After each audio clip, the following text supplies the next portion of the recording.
Olá, estamos de volta para mais uma leitura, mais um trecho do livro A Biologia da Crença, de Bruce Lipton. Eu sou Olivia Antônio, estou aqui lendo para vocês, como eu tenho feito já há mais de um ano e meio.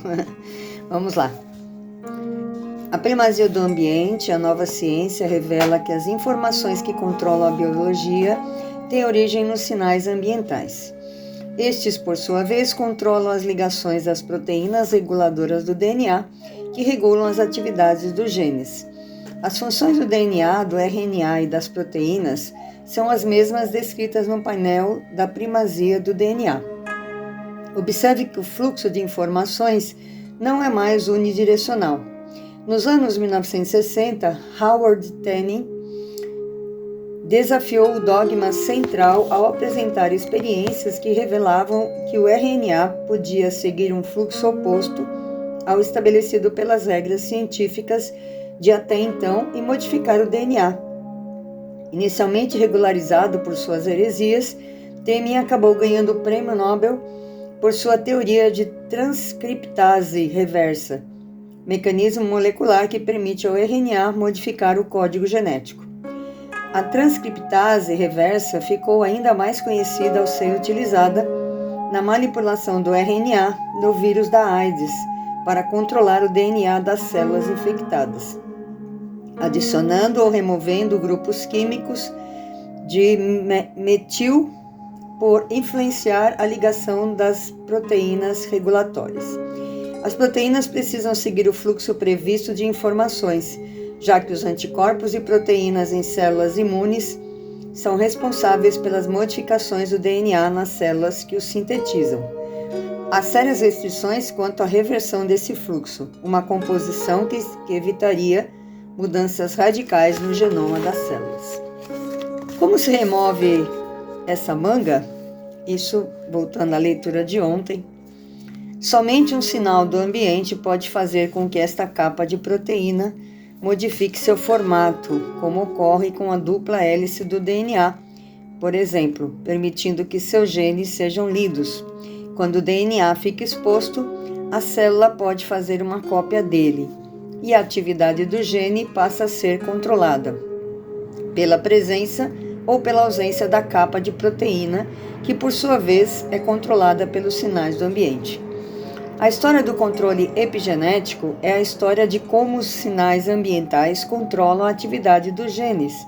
Agora fica claro que o quadro da primazia do DNA tem falhas. O esquema revisado do fluxo de informações hoje pode ser chamado de primazia do ambiente.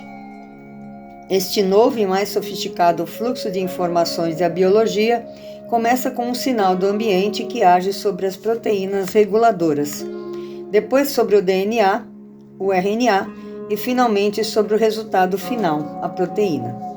A ciência da epigenética também deixa claro que há dois mecanismos pelos quais os organismos transmitem suas informações hereditárias.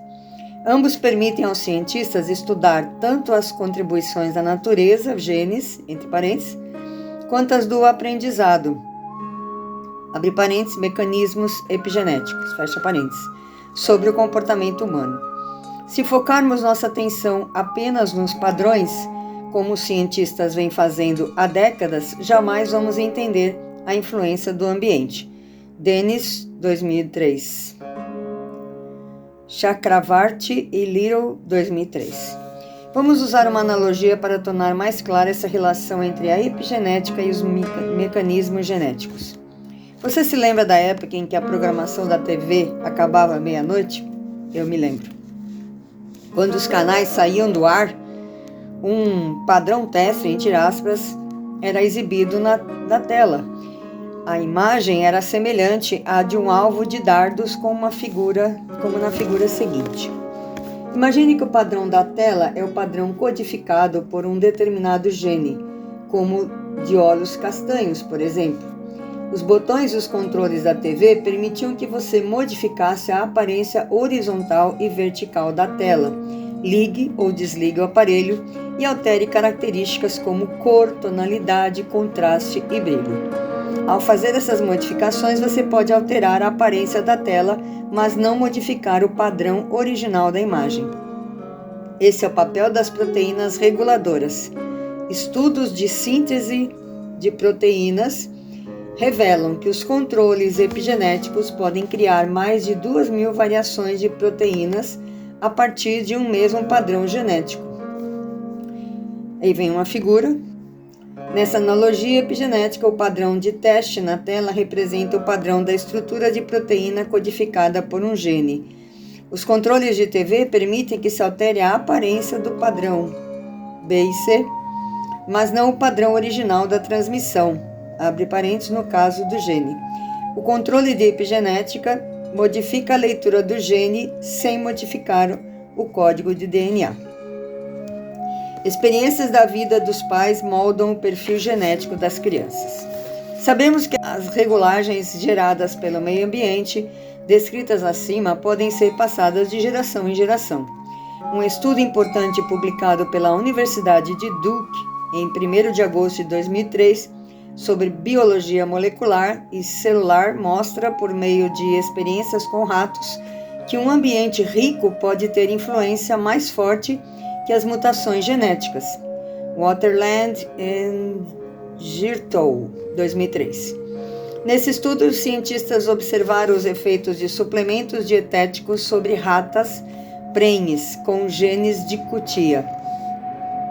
Esse tipo de rato costuma apresentar pelagem amarela e obesidade extrema, o que predispõe a doenças cardiovasculares, diabetes e câncer. Uma nova figura, as irmãs cutias, fêmeas cutias de 1 ano de idade, geneticamente idênticas.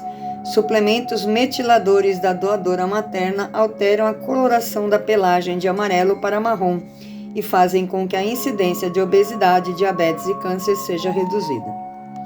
Na experiência, um grupo de cutias mães amarelas e obesas recebeu suplementos ricos em metil do tipo encontrado em lojas de produtos alimentares, ácido fólico, vitamina B12, betaína e colina. Esses suplementos foram escolhidos porque muitos estudos mostram que o grupo químico metil está associado a modificações genéticas. Ao entrar em contato com o DNA, esses nutrientes modificam as características das proteínas cromossômicas reguladoras.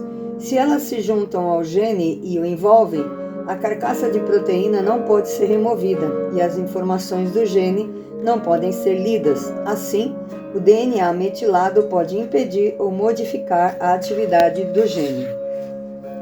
Desta vez, as manchetes de, abre aspas, dieta supera os genes, fecha aspas, estavam corretas. Ratas que tomaram metiladores tiveram filhotes de tamanho e peso normais e pelagem marrom, apesar dos genes cutia que herdaram da mãe. Já as que não tomaram suplementos produziram filhotes amarelos com tendência a ingerir quantidades muito maiores de alimentos que os filhotes marrons e que dobraram de peso muito mais rápido que eles. A fotografia mostra claramente as diferenças. Embora os dois ratos sejam geneticamente idênticos, têm aparência completamente diferente. Um é magro e marrom, enquanto o outro é amarelo e obeso. Outra diferença é que o amarelo é diabético, enquanto o marrom é totalmente saudável. Nossa, uma cutia diabética, caramba. Outros estudos mostram que os mecanismos epigenéticos são um fator importante em diversas doenças, entre elas o câncer, os problemas cardiovasculares e as diabetes. Na verdade, apenas 5% dos pacientes de câncer ou que apresentam problemas cardiovasculares podem atribuir suas doenças a fatores hereditários. A gente vem dizendo isso há algum tempo já. Willett, 2002. A mídia alardeou a descoberta do gene do câncer de mama, mas deixou de mencionar que 90% dos casos desse tipo de câncer não está associado a genes herdados. A maioria ocorre por alterações induzidas pelo ambiente e não por genes defeituosos. Olha só como isso é importante. Essa informação é importante. Kling, 2003, Jones, 2001, Cepa, 2000, Bailey, 1994. As evidências epigenéticas foram tantas que alguns cientistas mais tradicionais começaram a mencionar o nome de Jean-Baptiste de Lamarck, o evolucionista antes tão desenhado, que acreditava que os traços adquiridos por influência do ambiente podem ser transmitidos, a filósofa Eva Jablonski e o biólogo Marion Lambe declararam em seu livro publicado em 1995, Epigenetic Inheritance and Evolution, The Lamarckian Dimension, na tradução Herança Epigenética e Evolução, a dimensão lamarckiana. Nos últimos anos, a biologia molecular mostrou que o genoma é mais amplo e suscetível ao ambiente do que se imaginava. Mostrou também que as informações podem ser transmitidas aos descendentes de várias maneiras, não apenas por meio de sequência básica do DNA. Bem, voltamos ao ponto em que iniciamos este capítulo, o ambiente. Em meu trabalho de laboratório, pude testemunhar diversas vezes o impacto do ambiente modificado nas células que estava estudando. Porém, foi somente no final de minha carreira de pesquisador em Stanford que a mensagem se tornou mais clara em minha mente. Percebi que a estrutura e a função das células endoteliais, abre parênteses, da mucosa dos vasos sanguíneos, fecha parênteses, se modificavam dependendo do ambiente a que eram expostas. Quando eu adicionava produtos químicos inflamatórios à cultura, as células se transformavam rapidamente em macrófagos, os limpadores do sistema imunológico responsáveis por eliminar corpos estranhos. O mais interessante foi constatar que, mesmo após eu ter destruído seu DNA com raios gama, elas ainda se transformavam, ou seja, mesmo funcionalmente enucleadas, entre aspas, essas células endoteliais conseguiam modificar seu comportamento biológico em resposta a agentes inflamatórios, da mesma maneira que faziam quando tinham seus núcleos intactos. Isso me mostrou claramente que apresentava algum tipo de controle inteligente, entre aspas, apesar da ausência de genes. 20 anos se passaram desde que meu mentor, Irving Königsberg, me orientou a analisar o ambiente quando as células estudadas adoecem, mas somente agora compreendo exatamente o que ele quis dizer. O DNA não controla a biologia e o núcleo não é o cérebro das células. Assim como eu e você, elas são moldadas pelo ambiente em que vivem. Então, finalmente entendi a célebre frase: é o ambiente, sua besta. E aqui nós terminamos o capítulo 2 com uma importante declaração, um importante conhecimento de que não é o gene, o DNA, ou seja, a parte biológica ou química que determina a nossa vida, a nossa saúde, enfim, a nossa realidade. Não é? É muito mais o ambiente. E que ambiente é esse? Na verdade, o ambiente, eu acredito que ele vai falar isso mais para frente, são as nossas crenças, aquilo em que nós acreditamos, aquilo que nós praticamos, o que nós pensamos, o que nós sentimos, que determinam o que as células sentem. Não é? Então, a gente mais uma vez precisa cuidar do que a gente pensa, sente, fala, come, não é? Não só fisicamente, mas intelectualmente também. Enfim, tudo isso determina a nossa saúde, não é? O nosso bem-estar, enfim. E mudando um pouquinho de assunto, só para deixar registrado, amanhã, 7 de setembro, para quem está assistindo agora, no dia 6 de setembro de 2022, amanhã comemoraremos os 200 anos de independência do Brasil.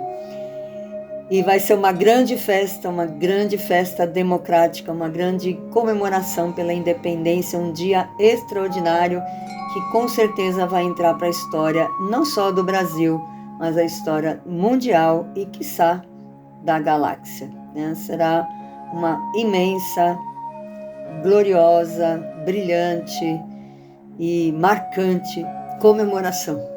Fugiu a palavra. Comemoração da independência do Brasil, essa pátria amada, essa pátria que foi denegrida, não é? A gente foi perdendo o orgulho, o prazer, a dignidade de ser brasileiro, mas que a gente está resgatando agora com toda a força, E eu agradeço muito a Deus por esse momento, por estar vivendo isso nesses tempos agora, tá bom? Então, talvez amanhã não seja possível a leitura, tá? Mas se eu chegar cedo da comemoração, eu ainda vou ler, tá bom? Então, do meu coração para o seu coração, eu desejo que seus sonhos se realize e que você cuide muito bem de você, para que as suas células sejam sempre saudáveis, amorosas, alegres e produzam prosperidade, produzam longevidade, saúde, alegria e paz, tá bom? Até mais!